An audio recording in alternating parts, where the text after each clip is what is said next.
নমস্কার বন্ধুরা, পপ কিচেনে সবাইকে স্বাগত। আজ কিন্তু আমি নিয়ে চলে এসেছি হাঁসের ডিম।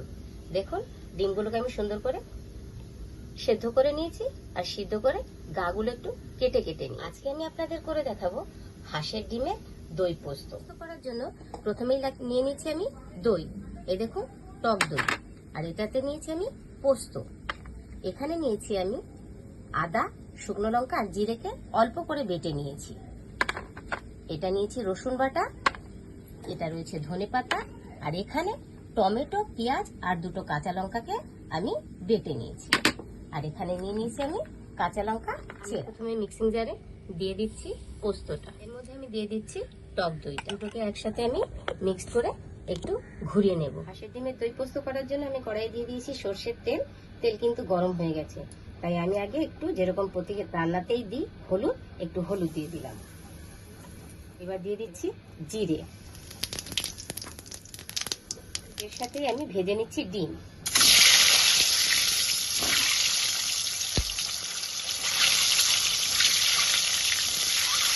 আমার কিন্তু একটা ভুল হয়ে গেছে, আমি ডিমটাকে আগে ভেজে নিয়েছিলাম না, তাই এই সোমবারের মধ্যে ডিমটা আমি ভেজে তুলে নিলাম। টমেটো আর পেঁয়াজ বাটা, সাথে আমি দিয়ে দিচ্ছি রসুন বাটা, তার সাথে দিয়ে দিচ্ছি আমি লঙ্কা, আদা আর জিরে বাটা।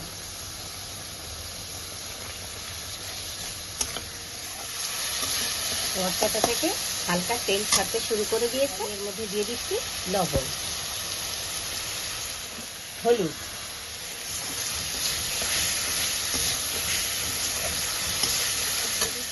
দই আর পোস্ত বাটা।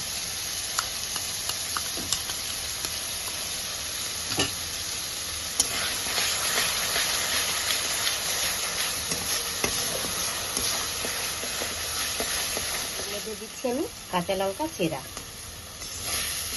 বাঙালির রান্না মানে কিন্তু আলু। এবার আমি এর মধ্যে দিয়ে দেবো আলু। আলুটাকে আমি আগে হালকা সেদ্ধ করে রেখেছিলাম এবং সেটাকে কেটে এর মশলার ভিতরে দিয়ে দিচ্ছি। তেল ছাড়তে শুরু করে দিয়েছে।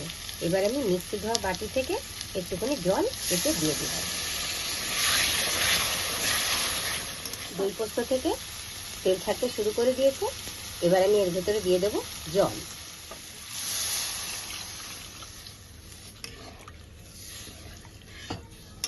নাড়াচাড়া করে এবার আমি একটু ঢাকা দিয়ে দেবো। দেখুন, ঝোলটা কিন্তু ফুটে গেছে। এবার আমি ঢাকনাটা খুলে দেব।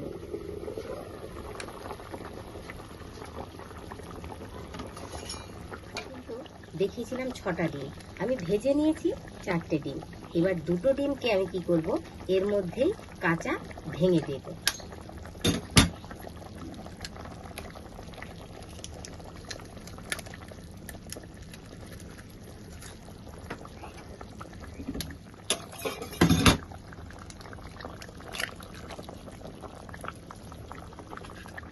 এবার যেটুকুনি শক্ত হওয়ার হবে আর বাকিটা ছেড়ে গিয়ে এই গ্রেভির সঙ্গে মিশে গিয়ে গ্রেভিটা আরো ভালো হবে। গ্রেভিটা একদম রেডি হয়ে গেছে। এবার আমি একটু নাড়িয়ে দেব। দেখুন গ্রেভিটা কত ঘন হয়ে গেছে, ওই ডিমটা কাঁচা ডিম ফাটিয়ে দেওয়ার জন্য। এবার আমি এর ভেতরে ভেজে রাখা ডিমগুলো দিয়ে দেব।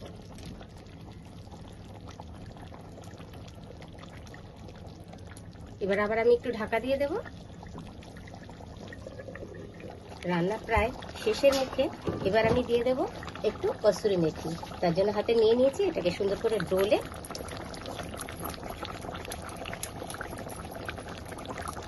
যাতে গন্ধটা খুব সুন্দর বের হয়। এবার আমি ঢাকা দিয়ে দেবো। রান্না আমি কমপ্লিট করে নিয়েছি। এবার ঢাকনাটা খুলে শুধু একটু ধনেপাতা দিয়ে দেব, তারপরে আমি নামিয়ে নেব। আমি কিন্তু বন্ধুরা, আপনারা লক্ষ্য করেছেন যে রান্নার ভেতরে কোনো রকম গরম মশলা দিই, যেহেতু হাঁসের ডিম, তারপরে গরমকাল, সেজন্য আমি গরম মশলাটা অ্যাভয়েড করেছি। আপনারা চাইলে গরম মশলা দিতে পারেন। রান্নাটা কেমন হয়েছে অবশ্যই কমেন্ট করে জানাবেন, তাহলে আমি অনুপ্রেরণা পাই বেশি। যারা আমার রান্না দেখেন, সাবস্ক্রাইব করে তাদের অসংখ্য ধন্যবাদ। আর যারা আমার চ্যানেলে নতুন, তারা সাবস্ক্রাইব করে অবশ্যই আমার সঙ্গে থাকবেন। তো বলতে আপনাদের ভুলেই গেছি, আমি কিন্তু এই রান্নায় একদম ঝাল কম দিয়েছি। যদিও রেসিপিটা হাঁসের ডিমে আর গরমকাল, তবু আপনারা অনায়াসে এটা রান্না করে খেতে পাবেন আমি যেভাবে করেছি। ঝাল কম, গরম মশলা ছাড়া, এবং তাতে রয়েছে দই এবং সুন্দর একটা ফ্লেভার আসবে কসুরি মেথি। বন্ধুরা, রান্না আমি কমপ্লিট করে ফেলেছি। রান্নাটা কেমন হয়েছে অবশ্যই কমেন্ট করে জানাবেন, আর ভালো লাগলে লাইক, শেয়ার, সাবস্ক্রাইব করে আপনারা আমার সঙ্গে থাকবেন। তাহলে আজকের মতন এই পর্যন্ত। টাটা।